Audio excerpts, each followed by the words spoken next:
Hi everyone, thank you so much for joining Bernwalt TV again today. If you like what you hear throughout this video, please give us a thumbs up.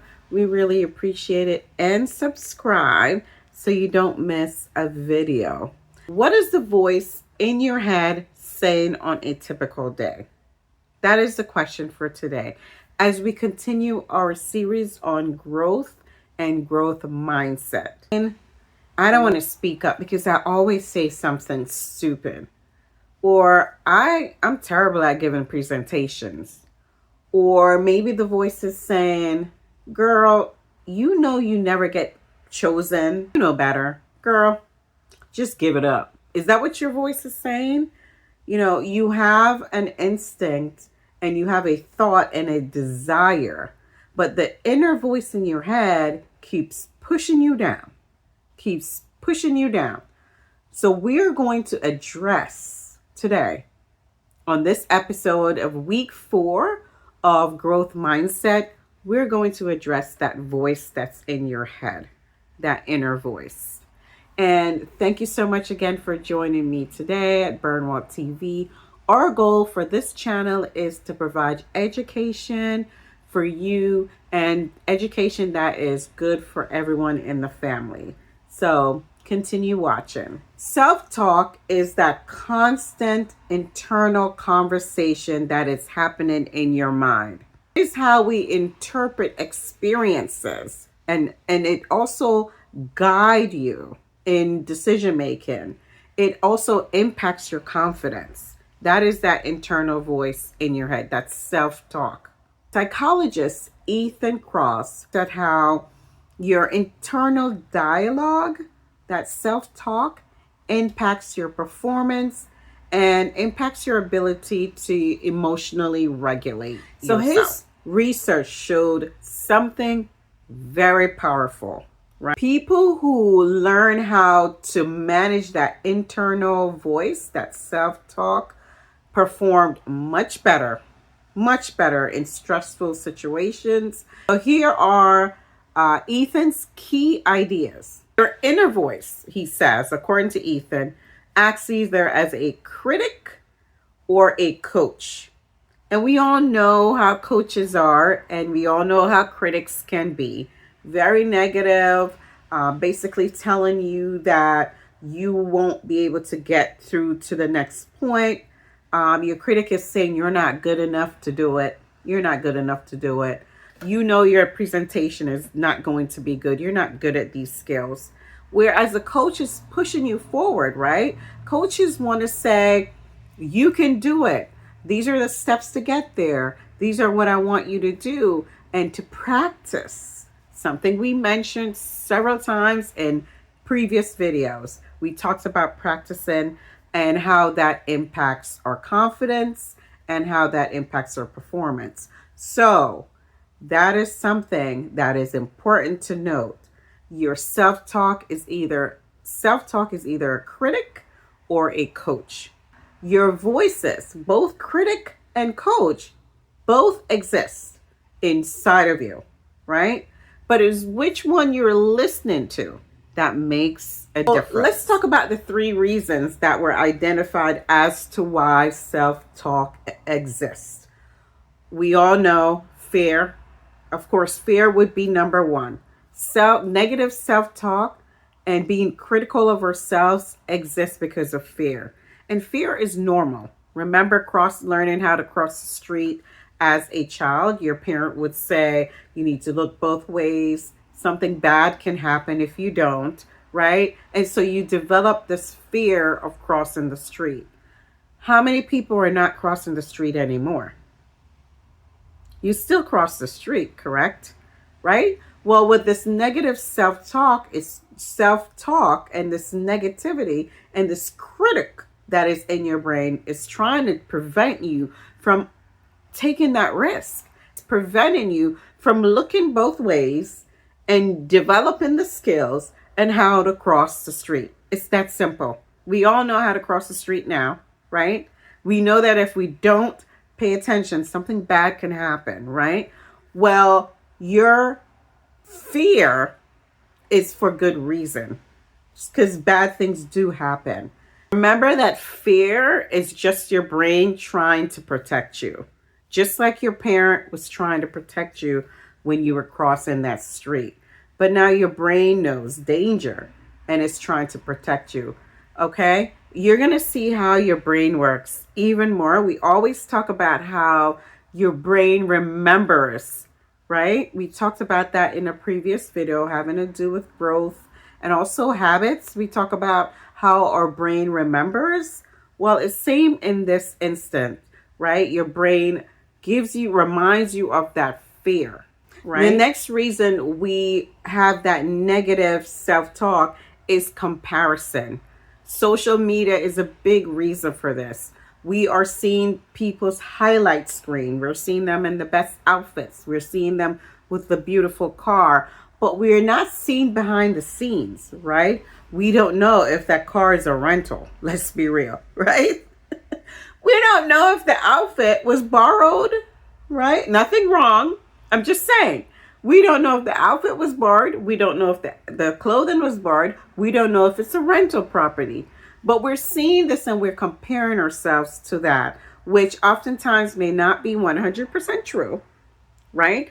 And coupled to that, if it is true, we don't know what that individual endured and how long they endured in order to reach the status that they are now at. We don't know how many people have helped them and how many people are still helping them to reach that part where they're at. You have no idea what depths of difficulty they climbed out of to reach where they're at. So you must be careful at comparing yourself to even people that you know, but most importantly, to people you see in social media. Third reason for the negative self-talk is past experiences. So let's say you had a test and you did not do well on that test in biology. You got an F, right? So the next time you have a biology exam, you are afraid. And it's because of the past experience when you received that F. You have that talk inside your brain that you are already going to earn an F. You don't think you'll do well in biology. And that negative self-talk is at the forefront, that critic. You're just going to continue to get an F in biology. I don't even know why you keep studying. That is what's happening in your brain. And that's what you're listening to, that negative voice, right? So that's the third reason why we have the negative self-talk. Face the criticism with coaching. The brain is trying to protect you when it is using those past experiences to remind you, and you feel that negative self-talk comes about. That's just your brain trying to protect you from something bad that may have happened in the past. So in the past, maybe what happened was you did not do well on a presentation and you felt embarrassed. So now every time you have a presentation come in, you feel that fear, right? But let's look at, it's going to be really important for you to look at why this is happening and coach yourself through it. Coach yourself into how you can be more prepared so that you do well on the presentation, right? You're going to coach yourself, talk about the things that you need to do to develop that presentation so that you do well. Here is a simple strategy that you can use. Step 1, notice the negative self-talk. Notice the criticism. Point it out, right? It's automatic. These self-talk things, these criticism, they're automatic. Sometimes they come so fast, you don't realize that you're reacting towards it because they are automatic. So you really do need to stop for a second and recognize that it happened, that thought came about, and point it out, recognize it. Then secondly, you need to challenge the thought. Challenge the thought. Is this a thought that is based on fear, or is it based on fact? Is it true? Right? Did you really do bad in that presentation before? And now you're afraid of it? Is that the fact? Okay, we can address it as that. Or is it just a fear because you're afraid of crowds? Or you've heard people say, man, when you're in front of that class, your professor is going to ask you random questions at the end of your presentation. So now you're afraid. Is it a fact or a fear? Or is it that you really did do poorly at a previous presentation, and the fact of the matter is you need to develop your skills, right? So it's not the actual presentation, it's the fact that your skills are limited and you need to develop your skills. So step 2 is to decide to challenge the thought. Is it a fear or is it a fact? Is it based on fact? And number 3 is to replace the thought. Replace that negative, that criticism with a coaching session to yourself. You're going to coach yourself out of that negative thought and that negative feeling towards the presentation. So you're going to say to yourself, you know what? I may not have been really good at the last presentation, but I'm going to be prepared. I'm going to develop my skills. I'm going to do 1, 2, 3, 4, 5 things in preparation for that exam, right? Is it the information that you weren't, is it the information on the presentation that you did not know as much of? Is it the fact that you were sick and you did not feel well during that presentation and that affected your performance? Were you not prepared? Did you not practice your presentation? So these are the factors, and these are things where you can use to coach yourself out of that negative self-talk. Remember that your brain has both. Your brain has both criticism and coaching. So you just have to tap into that coaching mechanism that you have and repeatedly use that coaching. And after a while, your brain will recognize that this is the way you deal with the stress that comes along with presentations. And you will also develop a habit, which we talked multiple times about. You'll develop a habit of what to do when you have a presentation and what are the steps that you need to take. You will develop that habit. Tell yourself, I can do this. And these are the reasons why I can do this. I will develop my skill. So talking to yourself and coaching yourself, you are developing to your confidence. You're going to go in there with more confidence because you've actually practiced, you've actually done some skill development in whatever area it is. So you will go into that arena, into that presentation more prepared and with a more positive mindset and growth mindset.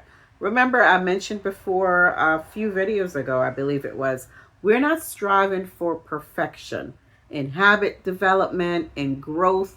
It's not perfection. It is just a matter of growing and learning and improving your skills. So your call to action in the next 7 days, think of when you have a negative thought, address it immediately, right? Call it out. Determine how you're going to address it, and then coach yourself out of it. Drop a note, a comment in the comment section. Subscribe to the channel so you don't miss an episode. And our next episode will be the final one under growth mindset. We'll be switching gears at the end of quarter 1, which is ending in the next couple of weeks. So because of that, we'll be switching gears. We'll do a quick little recap of quarter 1, where we stand.